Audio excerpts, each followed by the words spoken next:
Are you curious whether or not CBD is beneficial and safe for children with ADHD? If you've ever wondered about this, stick around because that's what we're talking about today.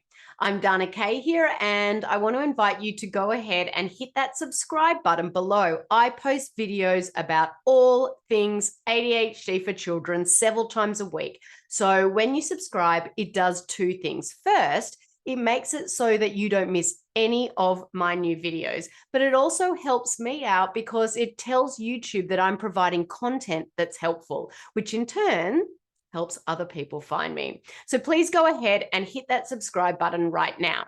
Now let's dive in. I wanted to jump on here to answer this question because it's one I get asked often, and I thought it might be beneficial for many of you watching today. Stacey private messaged me earlier this week and asked about CBD oil. She wanted to know if I recommended it for children with ADHD or not. And it's such a great question and definitely one I get asked often.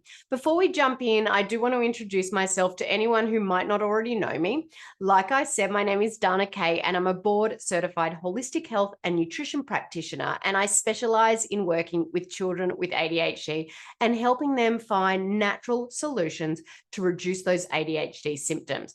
Obviously, I work with the parents to help them reduce their child's ADHD symptoms. Now, if you've been following me for a very long time, you probably already know that my approach is getting to the underlying stressor of the problem rather than masking symptoms with a band-aid approach. So for that reason, I don't usually recommend CBD on a regular basis to my clients.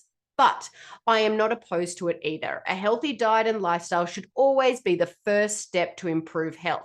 That being said, CBD oil has scientific research to support its benefits, so it can be beneficial when paired with that healthy lifestyle. CBD has been shown to reduce levels of stress and anxiety in those suffering from conditions such as PTSD, social anxiety disorder, and obsessive compulsive disorder, though a B2 deficiency may also be to blame.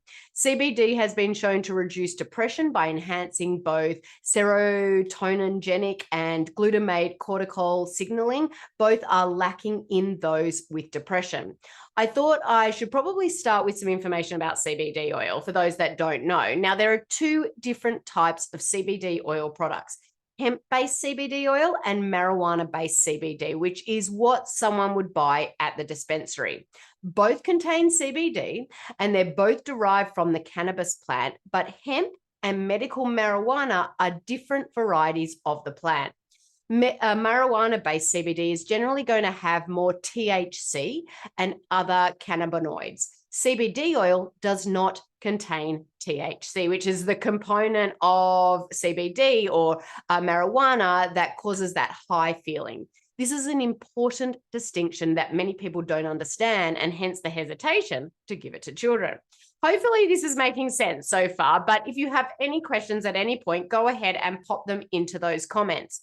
Now, CBD oil is most often used internally through ingestion because CBD oil is a relatively new supplement. Exact dosing isn't well established. It appears that CBD oil has few adverse side effects when it's used in appropriate amounts. The most common CBD oil side effects include drowsiness, dizziness, diarrhea, nausea, vomiting, dry mouth, anxiety, and changes in mood. There are potential medication interactions to be aware of as well.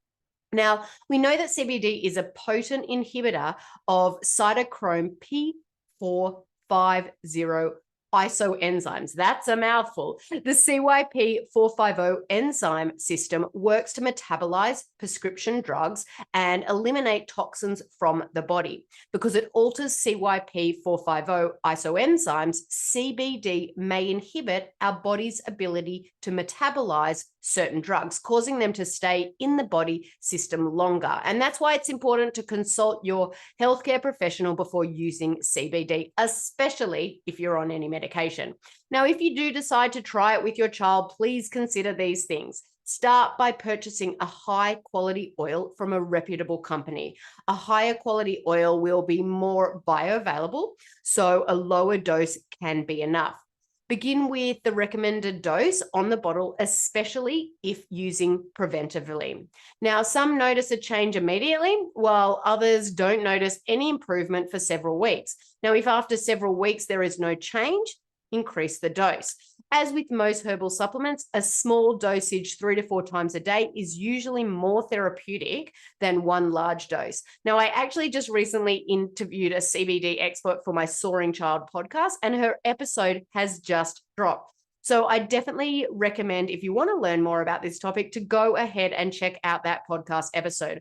I'll pop the link in the description below. It's chock full of really, really helpful information about CBD, so definitely check that out. So I hope that answers this question. It was an interesting one, but as always, if you have any follow-up questions, please reach out. I'm always happy to help. And don't forget to subscribe to the channel below. Bye for now.